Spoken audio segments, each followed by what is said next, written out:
A brief history of horror. Comedy.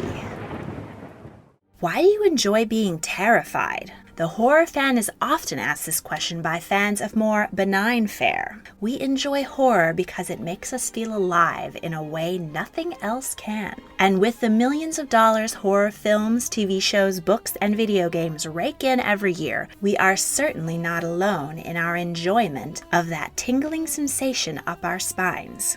Like children playing tag, horror allows us to experience fear and flex our mental and physical responses in a safe setting. Humans have been telling tales of terror since the dawn of the species, and as early people gathered around the fire, they learned valuable lessons about what others had experienced and about fearing the unknown. And few things are sweeter than that feeling of relief after the lights have gone back on or the book is closed, to know that you are safe and sound. The vampire wasn't real, nor the horde of zombies. This sense of relief is not exclusive to horror.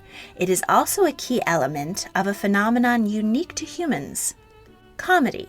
We have the tension of the setup and the release of the punchline. The two genres also share a sense of the absurd. In both, characters are put into unrealistic, over-the-top situations, and the results can be either laughter or terror, or often both. And by the act of laughing at our fears, we can bring them out into the light where they have much less power. 1820's The Legend of Sleepy Hollow by Washington Irving is a classic mix of horror in the form of the headless horseman who chases Ichabod Crane through the night, and comedy when we find out that it was all just a prank.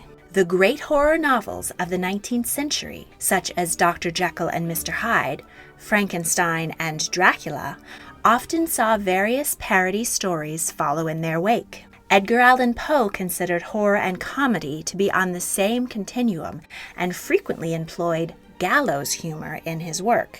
The first appearance of horror comedy on the silver screen was the 1920 silent film Haunted Spook, in which a family tries to make an old plantation appear haunted in order to scare a girl out of her inheritance. In 1948's Abbott and Costello Meet Frankenstein, the most popular comedy duo of the time encountered the three biggest characters in Universal Studios' pantheon of horror: Count Dracula, played by Bela Lugosi, Frankenstein's monster, played by Glenn Strange, and the Wolfman, played by Lon Chaney Jr. The comedy mashup of these previously dread-inducing characters led to several sequels in which the comics meet The Invisible Man, Dr. Jekyll and Mr. Hyde, and The Mummy.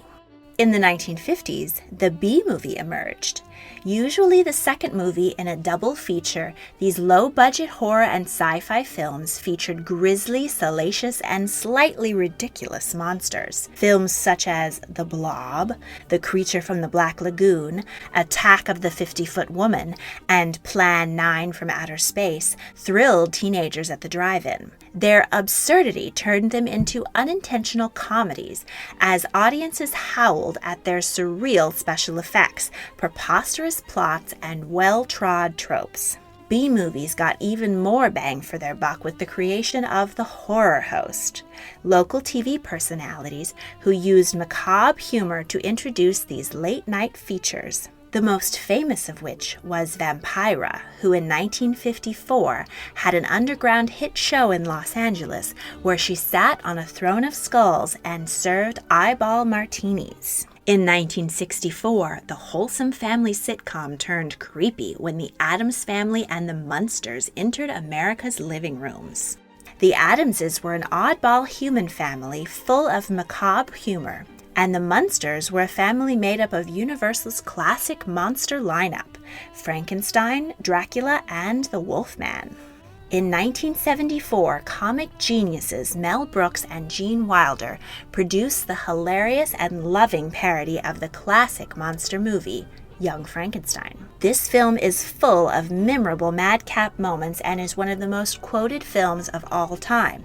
It was also adapted for Broadway in 2007. A year later, Rocky Horror Picture Show shook up the world of cult horror. Loosely following the Frankenstein storyline, Rocky Horror went off the rails with gender-bending rock and roll and plenty of laughs. It has become a cult classic and is hugely popular with live audiences at midnight screenings. An American Werewolf in London holds many seriously scary scenes, but sliced in are hilariously absurd moments of the werewolf waking up naked at the zoo and being confronted by the specter of his victims, gleefully suggesting ways for him to off himself.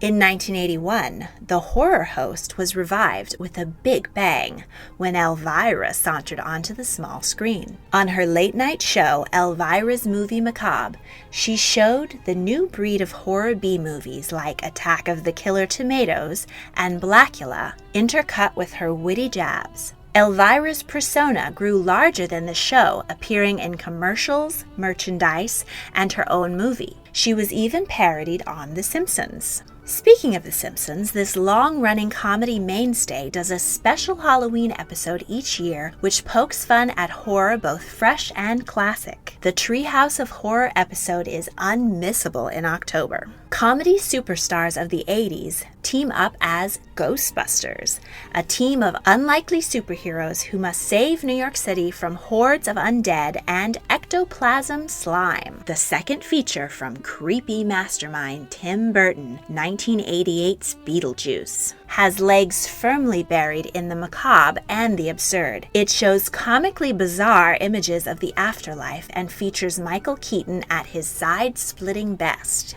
At the height of his goofball comedy fame, Leslie Nielsen starred in Mel Brooks' Dracula Dead and Loving It, a loving and slapstick retelling of the Dracula story with some very rude shadows. In 2000, the Wayans brothers created Scary Movie, a slapstick gross-out, over-the-top parody of Scream and many other popular movies of the time. The comedy was such a hit that it was followed by 4 sequels. British comedian Simon Pegg parodied the zombie apocalypse genre in Shaun of the Dead, in which a London loser tries to win his girlfriend back, hang out with his idiot best friend, and grab a pint, all while dodging the living dead. Kiwi comics Jermaine Clement and Taki Watiti gave us What We Do in the Shadows, a mockumentary about a group of flatmates who happen to be vampires, and their various hijinks like going out to clubs and arguing over washing the dishes. This is just a small bite of the dozens of comedy horror crossovers, some that are particularly significant to the genre, and some that I just love. What are your favorite comic horrors? Let me know in the comments and be sure to subscribe for more horrifying videos. Thank you for watching.